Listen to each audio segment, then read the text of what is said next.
Continúa la grabación entonces. Me avisan si se ve la presentación. Sí, sí se Sí, ve, profe, profe. se ve. profe. Bien, vamos a pasar entonces a otro modelo de enfermedades que son las enfermedades vectoriales. Con una enfermedad a la cual le tengo un aprecio particular, empecé a trabajar en salud pública, en la Seremia de Salud, el control de esta enfermedad, que es la enfermedad de Chagas. Acuérdense que las enfermedades vectoriales son aquellas que participa un artrópodo. Y para comprender cómo se transmite esta enfermedad, me copio una lámina del doctor Antonio Carlos Silveira, uno de mis maestros en control de Chagas, lamentablemente ya fallecido, un médico psiquiatra brasileño, experto en salud pública y trabajó en enfermedades vectoriales y fue uno de los promotores de los programas de control en América.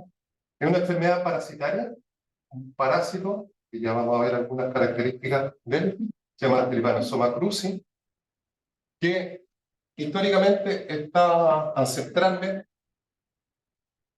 coevolucionó a ciertas especies endémicas de nuestro continente, en los armadillos, en las zarigüeyas, en esas especies se adaptó y se adaptó también a un insecto del grupo de los triatominos, redúbitos triatominos, del cual hay 150 especies descritas, la gran mayoría silvestres. Entonces se produjo una coadaptación y vivían muy felices en tiempos pretéritos en el ámbito silvestre. Estos insectos se alimentan de sangre, se infectan al alimentarse de sangre de un animal positivo, infectado, viven cerca de sus o en sus madrigueras y de esa manera entonces se mantenía el ciclo silvestre. Y hace 10.000 o 15.000 años llega una nueva especie al continente que son los humanos, que le entregan condiciones bastante atractivas para algunas especies de triatominos, ¿no?, que se adaptan, empiezan a visitar el entorno humano, las viviendas, y ahí encontraron refugio y encontraron nuevos hospedadores bastante útiles, como el mismo ser humano o los animales domésticos. Entonces, existen 150 especies de triatominos y más o menos se han descrito 150 especies de mamíferos en los cuales se encuentra naturalmente el parásito, incluido el ser humano. Entonces el ser humano le entrega un entorno particular a algunas especies que salen del ámbito silvestre, ingresan al entorno humano, visitan el entorno humano y traen el parásito, y de esta manera el ser humano empieza a infectarse. De hecho, hay análisis de momias más antiguas que las momias egipcias, encontrado en el sur del Perú, norte de Chile, con indicios de infección de enfermedades. Entonces, aquí en el entorno humano se establecen dos ciclos. Uno, el ciclo doméstico, especies que se instalan y que se hacen altamente antropofílicas, como Triatoma infectans, altamente domiciliados. De hecho, se pensaba que se había separado del entorno silvestre y se había transformado en un insecto, entre comillas, doméstico, que no existía a nivel silvestre, se había adaptado en este coexistir con el ser humano exclusivamente a las viviendas humanas. Sin embargo, en Chile destruimos ese mito porque encontramos un foco silvestre de Triatoma infectans.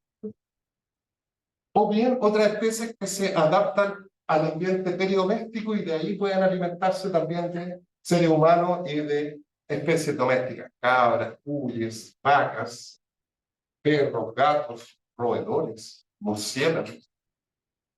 Entonces, este parásito y el ambiente humano han entregado esta condición que sale del ciclo silvestre y pasa al ciclo antropofílico. Y aquí, en este entorno humano, podemos hacer cosas. Podemos evitar que las personas se infecten a través, por ejemplo, del control del vector. Podemos controlar incluso los ciclos, podemos eliminar la presencia de Minchuca y evitar entonces que existan nuevos casos humanos. O podemos atender a aquellas personas que ya están infectadas. Esta lámina yo la encuentro genial porque si uno logra entender esto y la aplica a todos los vectoriales, es capaz de comprender cómo se puede intervenir. Nosotros podemos intervenir básicamente, insisto, en el ciclo doméstico y peridoméstico y mirar y aprender lo que está pasando en el ciclo cíclico. La enfermedad de Chagas, entonces, es una zoonosis vectorial parasitaria producida por este agente, este protozoo en particular. Ustedes saben que es pleomórfico. ¿Qué significa que sea pleomórfico? Parasitología ya la tuvieron, que cambia de forma, tiene diferentes estados, dependiendo de dónde esté. En el parásito tiene una forma, en el hospedero mamífero tiene diversas formas, una en la sangre, otra en los tejidos, ¿ya? Tiene flagelo, el estado infectante tiene flagelo y inmóvil, como la que estamos viendo arribita, aquí. Cuando está dentro de las células, pierde el flagelo y se transforma en una forma redondita. ¿Cuáles son las células blanco de este parásito? No. Ya tuvieron parasitología, muy bien. Las células de la musculatura lisa, ¿dónde tenemos musculatura lisa? Sistema digestivo, ¿ya? O en las células del miocardio. Entonces, como se tiene predilección por ese tipo de tejido, va a producir alteración de esa estructura, ¿ya?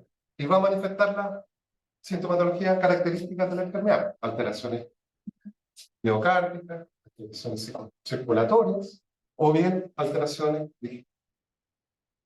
Las vinchucas son el vector, son la forma más importante natural de transmisión. Sin embargo, hay otras formas de transmisión que las vamos a ver enseguida.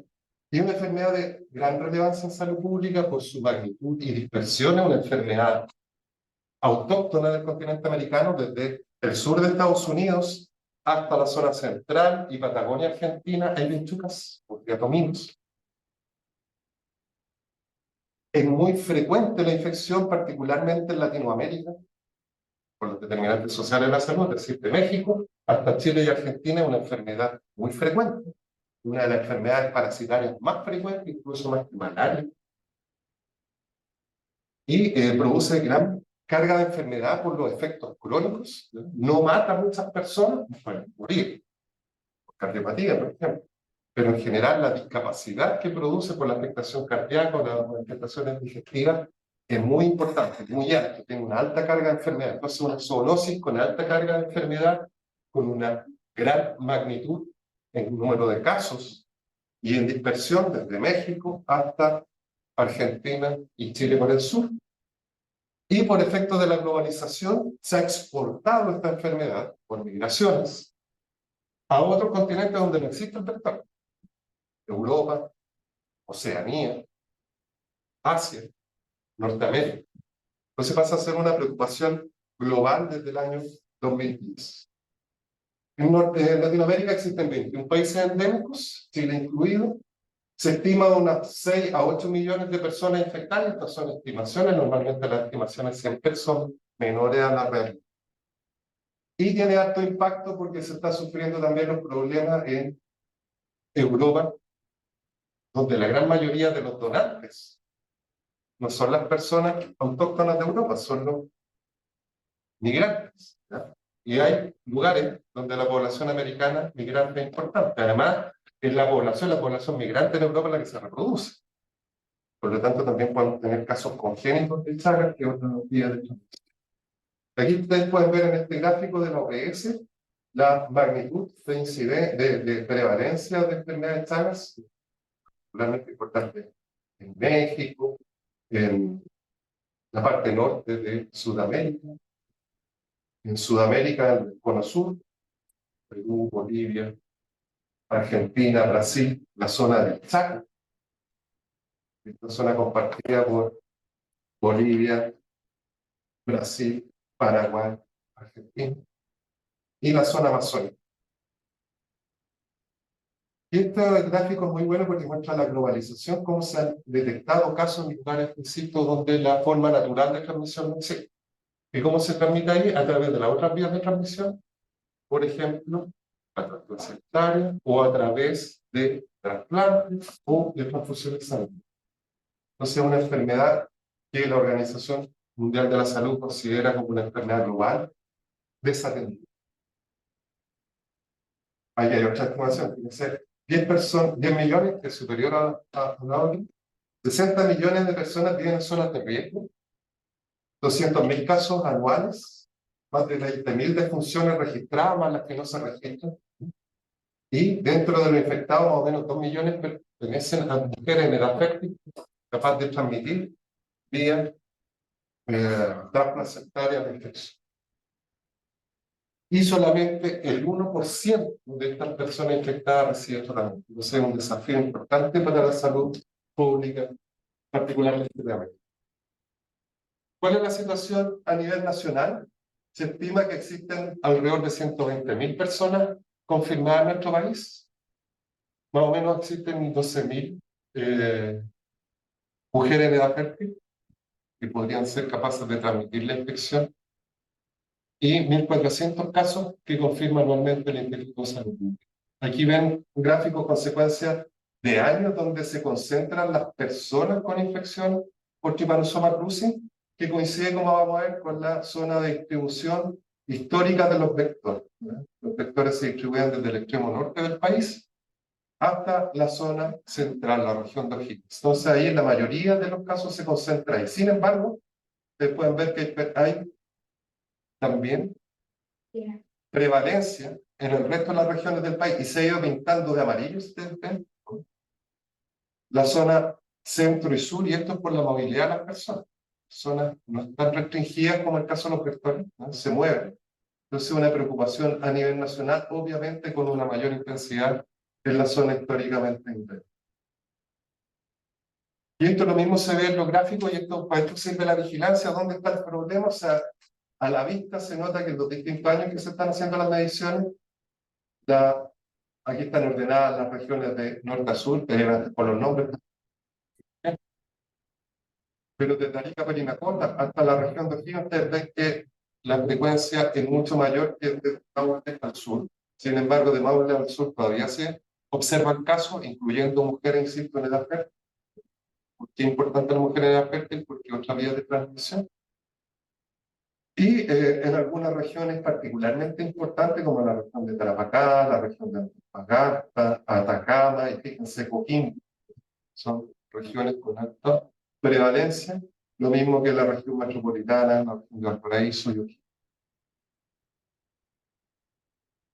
El Trypanosoma cruzi, entonces, ya vimos que es un parásito bien característico, es un parásito unicelular, que se transmite naturalmente en el ser humano a través de las pinchucas y en otros animales a través de las pinchucas. Las pinchucas nacen sanas, se infectan cuando consumen sangre de un animal o de una persona infectada y así transmiten la enfermedad. Y en los órganos blancos, principalmente en el corazón o en el sistema digestivo, se reproduce el agente y puede producir las manifestaciones de la enfermedad. Hay muchos mamíferos silvestres y domésticos en los que se ha descrito, muchos mamíferos que tienen una importancia bien importante, muy alta, una importancia muy importante. En algunos países, por ejemplo, los cuyes, yo no sé si ustedes saben que en Perú o en Bolivia, la presencia de cuy es bastante común, los crían en las casas, en algunas zonas del norte del país también, conejos, las cabras, pero insisto, cualquier animal, los caballos, las vacas.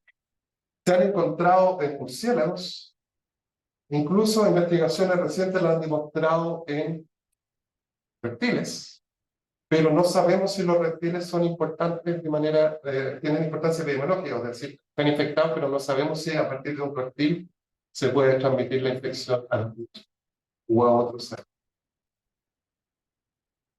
Las vías de transmisión, tiene un detalle bien importante, que se ha usado en muchos países, va de mayor a menor. La más importante de manera natural es la vectorial, por lo tanto, si nosotros eliminamos la vectorial, y podemos hacerlo, eliminamos la vía más importante de transmisión. Hay herramientas también para controlar la transmisión transfusional. Se le hacen exámenes a los donantes, así como se hacen exámenes para VIH, para hepatitis y otras enfermedades que se pueden transmitir a través de las transfusiones. se puede determinar si las personas están infectadas, si están infectadas se descartan, ¿ya? Entonces, de esa forma, controlamos también la transmisión.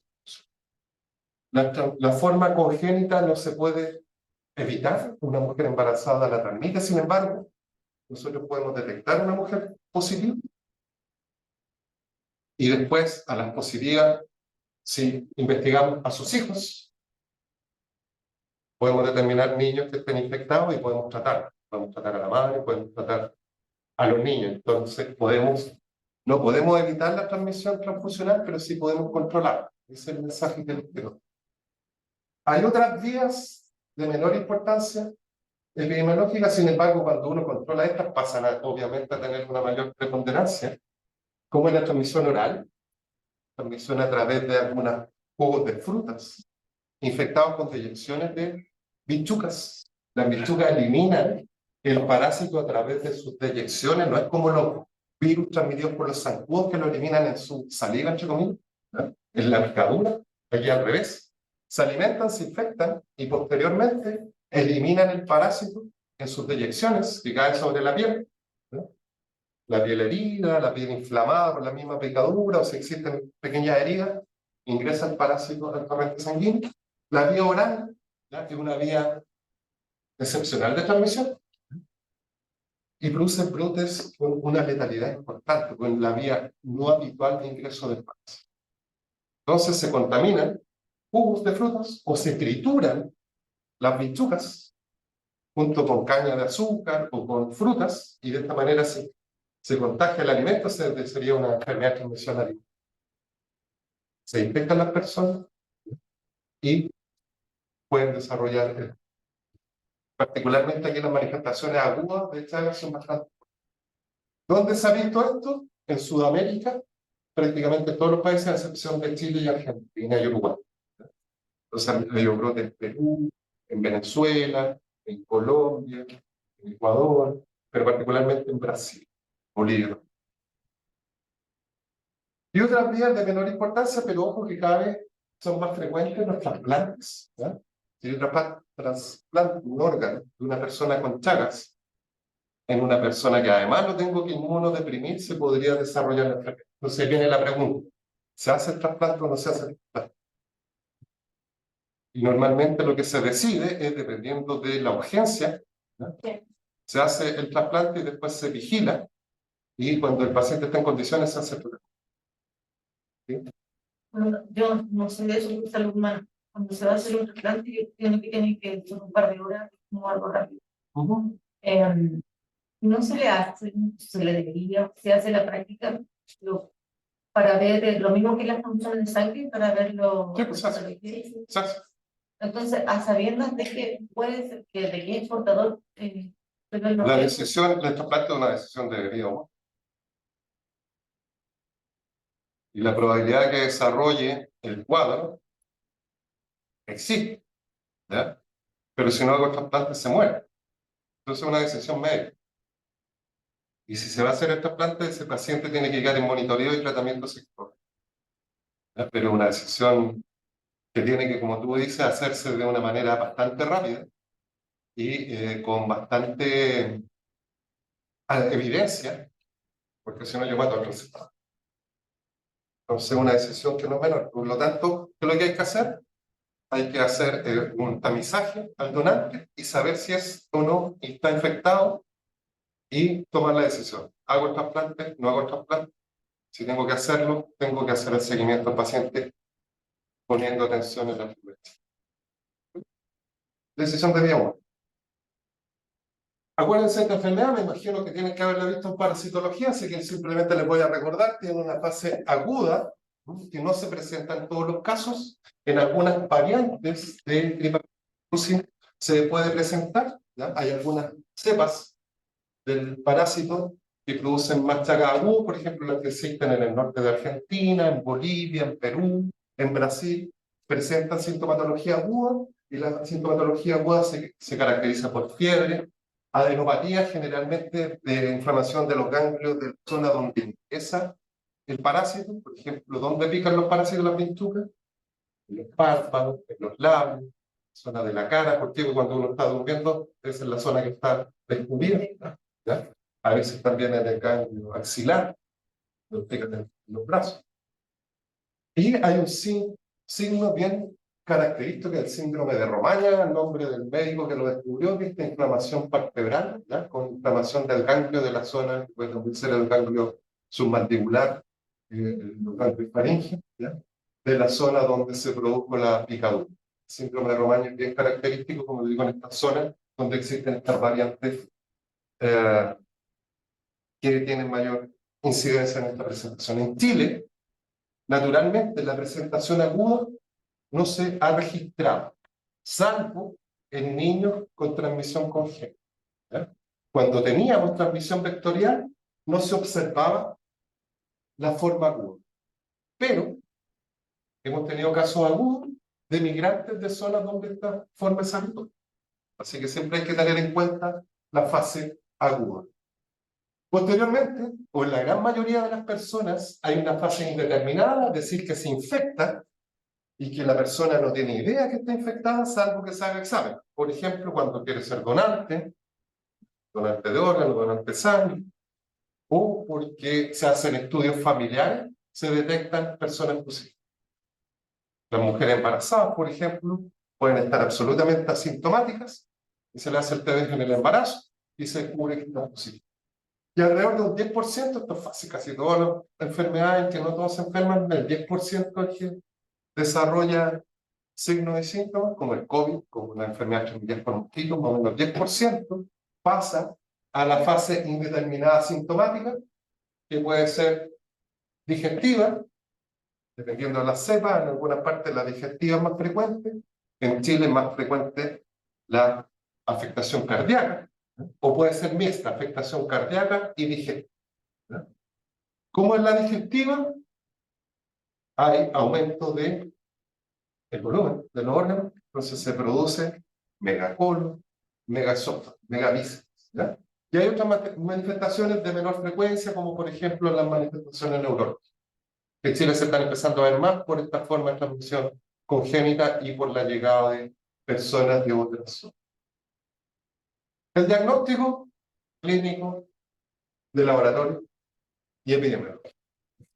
¿Cuáles son los antecedentes clínicos? ¿No? Lo que ya vimos, que haga algunas características que mencionamos, o cuando hay alteraciones cardiológicas, problemas cardiológicos en zonas donde históricamente ha habido enfermedades de Chagas, uno tiene que pensar siempre, cuando se hace el análisis de alteraciones cardiológicas, pensar en enfermedades de Chagas.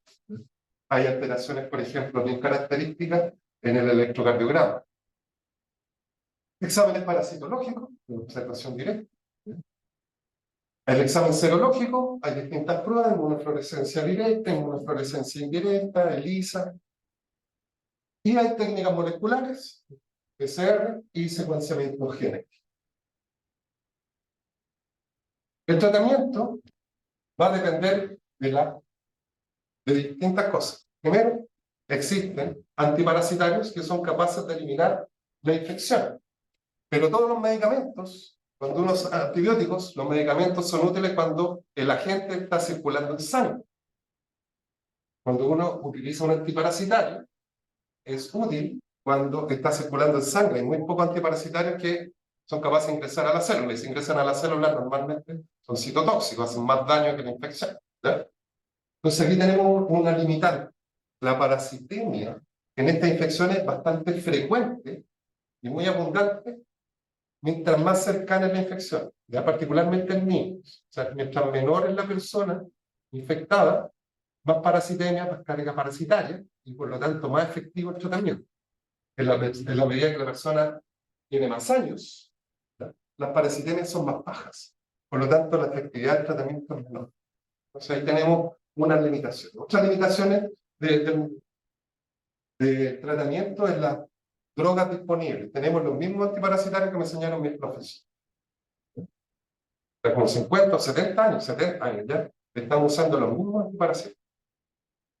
Infurtimox y Benzimiazo. No se lo voy a preguntar, pero ustedes deben saberlo porque ya tuvieron parasitología y además salud.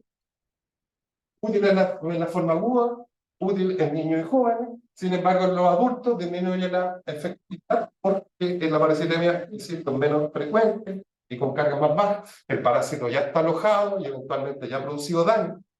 Entonces la eficiencia del tratamiento va a disminuir. Y también tratamiento sintomático dependiendo de las características de los síntomas. Por ejemplo, la implementación medicamentoso para controlar las alteraciones cardiológicas o circulatorias.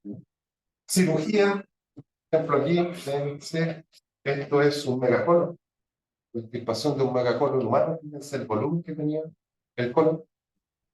Megaesófago también es eventualmente el tratamiento quirúrgico o medicamentos. Entonces, tratamiento específico a través de drogas antiparasitarias, que son muy ineficientes por las razones que ya les dije. Y otra cosa, el tratamiento es bastante prolongado, 2 meses, y tiene muchos efectos adversos, ¿no? Los adultos tenemos problemas hepáticos, consumimos alcohol, entonces la posibilidad de reacciones adversas medicamentosas va aumentando. Y además sintomático para las personas en la fase crónica. La estrategia de control, igual que en antivirus, igual que en rabia, ¿ya? Esta estrategia de gestión integrada, de complementar y coordinar los distintos componentes de la enfermedad. La vigilancia epidemiológica, en rabia veíamos las personas, en los reservorios, en antivirus las personas, muy limitado la posibilidad de hacer estudios en los reservorios, pero aquí en las enfermedades vectoriales, la vigilancia de la gente, en las personas, en reservorios de importancia epidemiológica, ¿verdad? Por ejemplo, no sé si ustedes han escuchado la encefalitis equina, la encefalitis equina en Argentina. Se transmite al humano, lo que está pasando en los animales, lo que pasa en los vectores, lo que pasa en las personas, ¿ya? Aquí lo vamos a aplicar en Chávez. Entonces, la vigilancia, el control vectorial, el control transfusional, que es otra vía de transmisión importante específica para esta enfermedad, el control de Chagas mal llamado congénito, que es trasplacentario, no es congénito, la asistencia al paciente y la promoción de la salud. Esos son los componentes aplicados para una enfermedad vectorial, particularmente enfermedad de Chagas, donde tenemos dos componentes que son diferentes a la otra, como el transfusional y el madre. Voy a hablar de lo que nos compete a los médicos veterinarios, biólogos y no asistenciales, ¿no? Profesionales no asistenciales, del control vectorial. En Chile tenemos 4 especies de triatominos, 150 especies más o menos descritas a nivel americano. En Chile solamente tenemos 4, ya tenemos una ventaja. Uno domiciliado, lo otro absolutamente silvestre, de lo cual no hay evidencia de transmisión a humanos. Lo que no quiere decir que no haya ocurrido o que no pueda ocurrir, pero nunca se ha reportado un caso transmitido por especies silvestres. ¿Cuáles son las silvestres? Del género Mepraya, Mepraya gajardoy, la zona costera desde Arica hasta el sur de la región de Antofagasta, norte de la región de Atacama, ¿ya? Zona costera en sí. Mepraya espinolana, desde Atacama hasta la región metropolitana, hasta la zona de Calera, ahí se ha encontrado. Y entre las dos, antes se pensaba que era un cruce, era un híbrido entre otras, a través de estudios genéticos se demostró que era otra especie que es Mepraya parapática. Entonces, entre la zona de distribución de las dos especies, Mepraya gajardoy, principalmente costera, Mepraya spinolae, principalmente en la zona central, ¿ya? Pero también se ha encontrado en algunas zonas. Y la otra especie que tiene importancia epidemiológica, en la cual sustentaba los casos en nuestro país, al igual que en el resto del cono sur, Perú, Bolivia, Paraguay, Argentina, Uruguay y Brasil. Triatoma infectans. Triatoma infectans, que es un insecto, insisto, altamente domiciliado y por lo tanto factible de combatir con las herramientas que tenemos. Es un insecto hematófago inespecífico, es decir, pueden alimentarse de sangre de distintas especies y al inspicar a un individuo infectado de la misma o diferente especie, lo pueden transmitir al humano u a otro animal. Por lo tanto, los insectos son reservorios naturales de trypanosomiasis. Y esa era la zona endémica de la enfermedad de Chagas. Si ustedes se acuerdan de los gráficos humanos, coincide entonces con la zona de distribución natural de los cletominoentes. Cletoma infestans altamente entrupofílicas, de hecho se creía que existía exclusivamente en viviendas humanas o asociadas a viviendas humanas, los gallineros, los corrales, en las pircas, en las cercas alrededor de las viviendas. No se conocían focos silvestres, pero en Chile descubrimos focos silvestres, en Bolivia también nuestro investigador, creo que tengo alguna alarma. Habita en viviendas, se alimenta de animales domésticos, silvestres, de los sinantrópicos, los ratones, los murciélagos y de las personas. Y hemos encontrado focos silvestres desde Atacama hasta la región metropolitana. Aquí esta foto a mí me parece, siempre la muestro. Aquí hay una vinchuca que se está alimentando, fíjense cómo aumenta de volumen el abdomen y aumenta tanto en esta especie, Triatoma infestans, que elimina las deyecciones en el mismo momento que está alimentando. Una forma de poco docta de explicar esto y que a todo el mundo le queda claro, cómo el cae en el mismo lugar. Cómo ella se caga en el mismo lugar. ¿No? Es mal agradecido. Entonces, por eso, probablemente hay un vector altamente eficiente. Además que la cantidad de parásitos que produce y que elimina es importante. Insisto, no se ha demostrado transmisión humana en Chile de especies silvestres. En sus países la transmisión silvestre es habitual. Chile hace muchos años, en los años 50 más o menos, parte con los primeros programas de control, principalmente eran programas académicos de la Universidad de Chile, no eran programas institucionalizados. La década de los 80 parten los primeros programas en la región de Coquimbo, en la región de Atacama, principalmente por la disponibilidad de insecticidas. Había insecticidas que se podían usar a nivel domiciliario, que no eran tan tóxicos para las personas, y que fueron efectivos para eliminar el bicho. Es una curiosidad de las vinchucas. En general, el control químico, la utilización de insecticidas, es secundario. Pero aquí da estas características Triatoma infestans, altamente domiciliario y altamente sensible a los plaguicidas, pasa a ser una herramienta importante. Sí, para el resto de los vectores, el control químico es absolutamente secundario. Entonces, esta es una excepción. Los objetivos del Programa Nacional, que en el año 91 Chile se adscribe a la iniciativa de los países del Cono Sur, es la primera iniciativa internacional de control de enfermedades Chagas, con dos objetivos: interrumpir la transmisión vectorial por Triatoma infestans y eliminar la infestación domiciliaria en Triatoma. Es decir, evitar que las vinchucas transmitieran la enfermedad a las personas, como eliminándola, idealmente con mejoramiento de la vivienda, como eso escapan generalmente a los programas de salud. El control químico era una herramienta importante. Y una vez alcanzado ese logro, eliminarlas definitivamente de la vivienda. Interrumpir y después eliminar. Nosotros ya estamos en el paso de eliminar, eso está marcado. Aparte, el control transfusional, ya lo vemos hacer. ¿Por qué Triatoma infestans? Porque es un vector sanitario de importancia epidemiológica en Chile y el resto de los países Cono Sur. Altamente adaptado al ambiente domiciliario, prácticamente, insisto, se creía que era exclusivamente domiciliario, y susceptible a las acciones de control. El programa de control vectorial, estas son las principales componentes: la vigilancia, en este caso la vigilancia entomológica, detectar las viviendas positivas, acciones de control fundamentalmente químicas y físicas. Ya voy a mostrarles a qué me refiero con las intervenciones físicas: quemar gallineros, quemar los lugares donde se puede ir primero. Acciones de promoción de la salud y un componente, acuérdense que lo he dicho, importantísimo, el monitoreo y evaluación de los programas, ver si las acciones están siendo efectivas. Aquí hay algunas acciones de vigilancia vectorial, el doctor Parra más delgado y con el pelo más rubio, como lo tenía.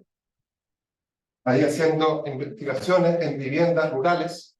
Al principio del programa, el 40% de las viviendas estaban positivas.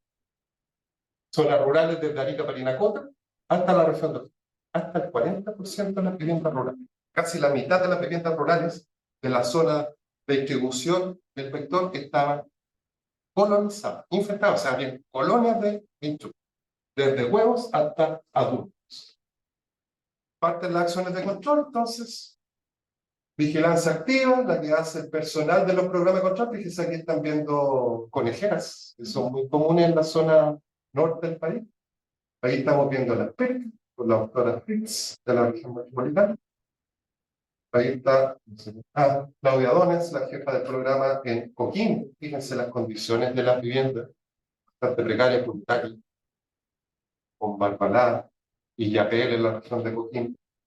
Ahí hay una bichuca muy maltratada porque, como hacemos acciones de control por plaguicidas, insecticidas, encontramos la bichuca muerta, probablemente por mucho tiempo. Fíjense el tamaño, cerca de una moneda de peso, está una bichuca adulta.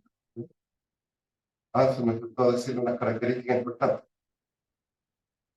Las bichucas son insectos aplastados dorsoventralmente, oblongas, así como la tritón, como las fracas, así como las garitas. ¿Ya? El aparato vocal es bastante prominente y se diferencian porque son oscuras y el tejido conectivo del abdomen tiene franjas alternadas, amarillas con negro. Membrana gajardoy, algunas son negras y tienen, en vez de amarillo, tienen rojo, ¿no? Igual que el pinolario. Si ustedes miran con paciencia, pueden ver allí que hay como unos anillos en el borde del abdomen, rojitos. Grandes. Sí, podemos observar macroscopia. Hay una foto que ya no deberíamos tener, deberíamos tener guantes, ¿no? Aquí hay una vinchuca adulta, aquí hay un grupo de vinchucas. Esta situación ya no la he encontrado hace muchos años. Actividades de control físico. Bueno, entonces, hay dos formas de hacer vigilancia en los vectores: la vigilancia activa, es decir, la que hacemos como programa, salimos a buscar, y eso es útil cuando hay mucho. Cuando hay poco, lo que funciona es la vigilancia mal llamada pasiva, que nosotros le pusimos vigilancia comunitaria, que también es un mal nombre, porque la gente cree que nosotros esperamos que la comunidad nos llame para avisarnos. La verdad es montar un sistema para que las personas que encuentren vectores, pinchugas, zancudos, sepan dónde ir, ¿ya? Y sepan que además van a tener una respuesta por haber dado la denuncia. Entonces, un sistema para anunciar los hallazgos, en este caso de así el flujograma, esto lo mostramos en muchas partes, lo está la minita. En las viviendas, las personas que encuentran hacen la denuncia. Donde hacen la denuncia es lo que nosotros denominamos unidades notificadoras. Miren qué nombre más legal: un centro de salud, una escuela, una junta de vecinos, los bomberos, carabineros, cualquier lugar institucional fijo donde uno pueda establecer un contacto, ¿ya? Teléfono celular, ahora ya casi todo el mundo tiene WhatsApp, o correo electrónico, ¿ya? Entonces, cuando llega una denuncia, se informa a la Seremi de Salud. Mucha gente también la lleva a la oficina de la Seremi de Salud, pues ya los conoce. Saben que el programa efectúa y saben que si hace la denuncia van a tener la inspección de la vivienda, y si es efectiva la denuncia, se hace la actividad de control de la vivienda y todas del sector. Sector a veces son 100 viviendas. Entonces, de esa forma nosotros nos ha permitido avanzar. Los invito a que vean esta película, ¿no? Argentina, bastante buena. Yo, esa película de temas así como científicos son fome. Les invito a que vean esta. Es la historia del doctor Massa. Los argentinos dicen que él descubrió la enfermedad, los brasileños dicen que le descubrió el doctor Chagas y de pelear, ¿ya? ¿Y cómo se combatía en ese principio del siglo XX? Con lanzallamas. Se quemaban las viviendas positivas, los ranchos se quemaban, ¿ya? Nosotros seguimos haciendo eso todavía, por ejemplo, en las culleras, las conejeras, que la gente está dispuesta a renovar. Y ahí lo conectamos con el municipio. Así que les invito a que la vean, está disponible, Casas de Fuego. Control vectorial, aplicación sistemática de plaguicidas. ¿Por qué sistemática? Porque durante 2 años nosotros aplicamos 3 o 4 veces insecticida, o en algunas partes 2 veces, dependiendo cómo nos vaya la duración de la aplicación del insecticida, ¿ya? Y el control físico, aquí están viendo el control físico, se está quemando una cullera. No se nota mucho, pero ahí se está quemando. Y aplicación de insecticida, fíjense la dificultad. Tienen que ser muy prolijos los funcionarios que realizan esta actividad, porque hay otros que hacen como que echan agüita bendita, ¿ya? Para que sea una aplicación bien minuciosa del insecticida y así no ha ido bien. Fíjense, las condiciones son sectores áridos o semiáridos, donde las viviendas a veces son de difícil acceso. Y a veces hay unidades que están agregadas y hay que fumigar todas. Guatacondo, en Tarapacá, donde a veces encontramos una colonia. Ahí no sabemos si es una colonia silvestre o son colonias domésticas, pero son lugares prácticamente abandonados, donde quedan 10 familias y van a las vacaciones a una estancia. Las acciones de promoción de la salud, la comunicación, la educación sanitaria y ambiental. ¿Quiénes son los que más denuncian? Los niños. Entonces uno va al colegio y le dice, mira, estas son las pinchucas, se encuentra una pinchuca, informa, porque los adultos dicen, no, yo en mi casa como voy a tener. En cambio, los niños dicen, incluso dicen que los profes tienen. Bueno, una vez teníamos en la casa del profesor una gran colonia, la eliminamos y controlamos esa localidad. La coordinación con los centros de salud, las escuelas que normalmente son municipales, si están en paro no se puede hacer, como lo que nos pasó en Atacama, con la comunidad. Y con ellos se coordinan las medidas de prevención y control. Y además, aquí hay un estudio muy bonito que me gusta mucho, que estamos haciendo estudios epidemiológicos de impacto. Tomamos muestras de los niños. ¿Por qué los niños? Porque se supone que ya nacieron después que hicimos el control. Ya vamos a ver cuando Chile certifica. Entonces no debieran tener infección. Y si encontramos un niño, estudiamos su madre. Y si es positiva la madre, asumimos que es transmisión congénita y se hace tratamiento a todo el grupo familiar. Entonces, es una actividad muy bonita que hacemos rutinariamente todos los años. Y de esa forma, entonces, nosotros hacemos monitoreo, supervisiones, actividades. Fíjense, aquí hay captura de pinchucas con una trampa altamente tecnológica. La exportamos.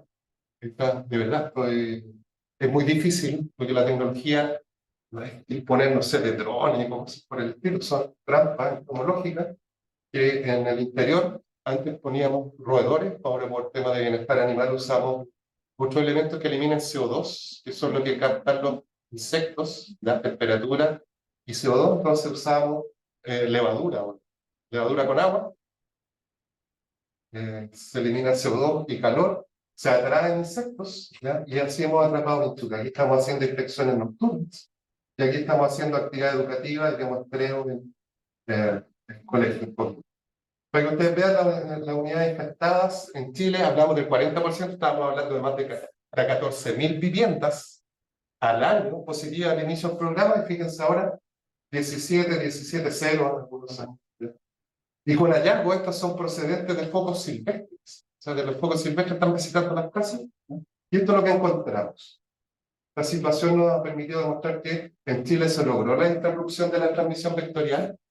En el año 99 partimos en 91, ¿ya? Y en 99 ya estábamos certificándonos la interrupción y la logramos recertificar gracias a un tal Alonso Parra en el año 2010. Alonso Parra y las personas que estaban en parte de... Pero a mí me tocó coordinar el proceso de certificación. Cuando se hizo la certificación, yo estaba partiendo recién, ni siquiera me invitaron a mandar a fumigar. Avances de la... tenemos... Ya, entonces interrumpimos la transmisión vectorial. En Chile no hay transmisión vectorial por Tetraoma infectans, no hemos tenido registro de transmisión por especies silvestres y prácticamente tenemos eliminado la infestación domiciliaria. ¿Ya? Y voy a decir algo que no voy a repetir. En Chile tenemos condiciones para certificarnos que ya se eliminó la infestación domiciliaria. ¿Por qué no lo hemos hecho? Porque si lo hacemos, adiós al recurso. Lo más probable es que al año siguiente digan adiós. ¿Ya? Así que, cierro paréntesis. ¿Ya? Entonces, ¿cuál es el problema de este estado tan avanzado? Que aunque salgamos a buscar pinchucas, no vamos a encontrar. Y por eso dependemos de este modelo de vigilancia comunitaria, que es muy vulnerable, porque si la gente no avisa, no vamos a saber lo que ocurre. ¿Ya? Y lo otro importante es colaborar y participar en la Estrategia Nacional Integrada de Prevención y Control. El control de atención del paciente, la vigilancia, los estudios congénitos. Entonces, estamos permanentemente cooperando con el componente.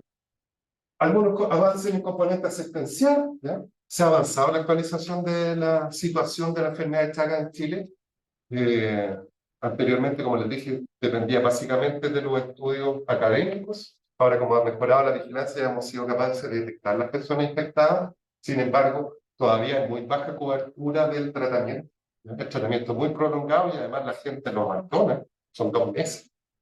Y tiene algunas reacciones adversas como dolor abdominal, como rash cutáneo, entonces la gente, dolor de cabeza, entonces la gente, o dolor abdominal, por lo tanto la gente no. Tenemos orientaciones técnicas para la atención primaria, hemos actualizado guías y protocolos de tratamiento. Hicimos un estudio de costo-eficiencia y esto es muy poco común en salud, ¿eh? Muy difícil hacerlo para estos temas, hace mucho en cáncer, en diabetes.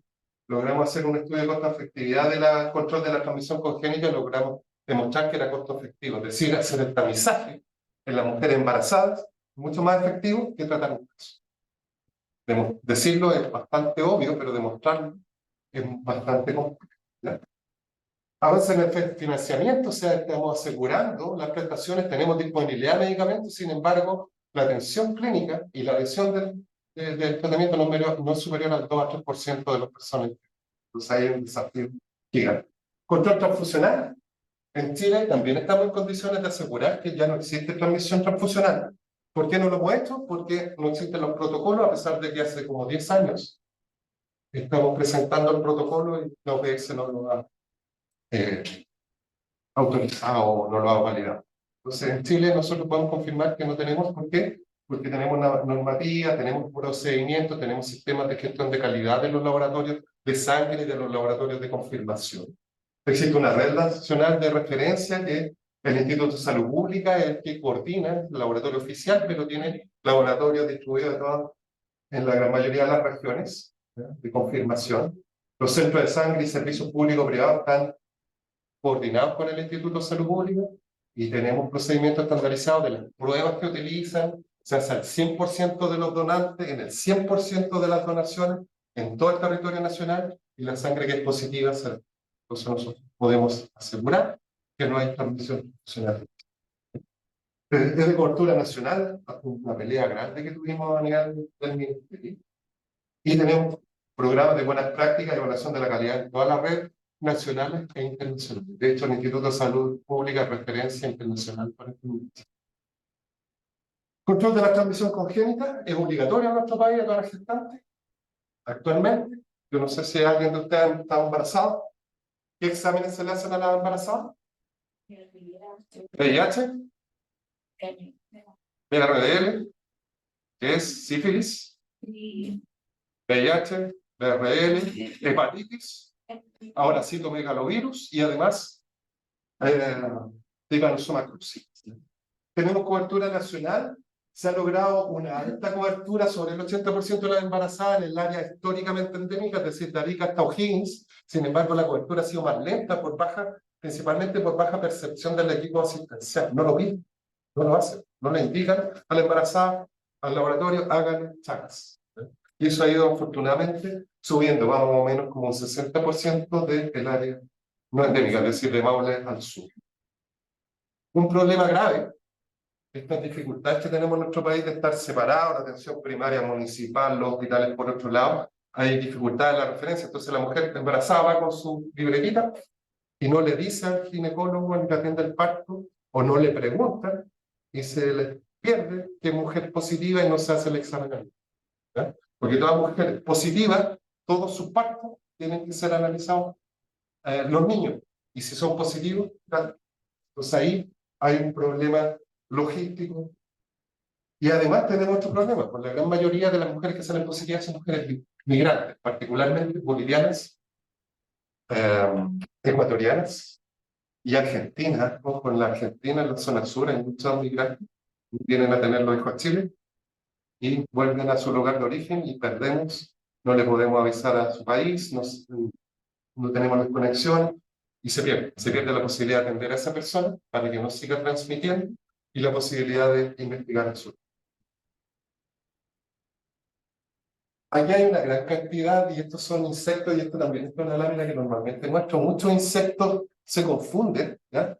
Pero esto demuestra una cosa buena, pues la gente denuncia, ¿ya? Y la gente más o menos sabe qué es lo que es una aventura, ¿ya? Y esto en todo el país nos han llegado muestras de insectos que la gente confunde con bichos, que hay algunos expertos, incluso nosotros a veces nos hemos asustado. Este es muy parecido a Mepraya spinolae, tiene estos puntitos rojos, si ustedes quieren ver, pero fíjense, su aparato bucal es de un masticador, no de un picador, es muy corto. Su antena, esta otra, mire, tengo la con bombacha, también bastante interesante el Leptoglossus. Y existe hasta la zona sur, entonces a veces apareció en los diarios, se encuentra Venchuca en los lagos. No, no era eso. Estos celus son bastante picadores, ¿ya? Son, como se alimentan de plantas, son herbívoros, sin embargo pueden picar y son bastante molestos, me parece que es muy dolorosa la picadura. Bien, eso era entonces lo que le quería comentar, ¿no? Sobre la enfermedad de Chagas y sobre un modelo diferente. Vamos a seguir con la enfermedad familiar con un poquito en la próxima clase. Así que muchas gracias. Dejo de compartir y envío el link a la brevedad. ¿Alguna duda, alguna consulta? Vamos a pasar la lista, por favor, no se vayan. Profe, Sí. respecto al control que se va a hacer el día de la prueba, es sobre la materia, ¿verdad? ¿O va a enviar algún paper o algo así? Ya envié un paper, le vuelvo a retirar. Vuelvo a reiterar la misma información por 10ª vez.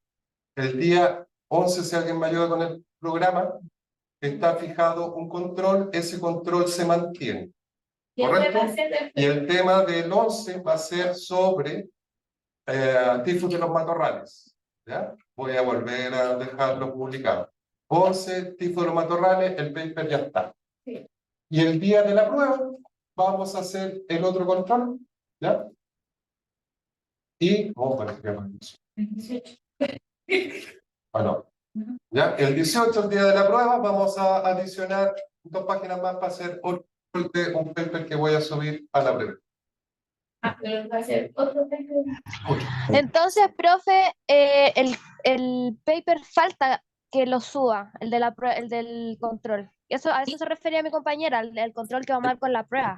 El 11 sobre tifus de los matorrales y ya está disponible. Lo voy a dejar todo por escrito para que no tengamos confusión. ¿Vale? Gracias, profe. Ya. Ojo, si hay dudas, por favor, síganos porque yo soy muy enredado. Ya, voy a pasar lista, no se vayan, por favor.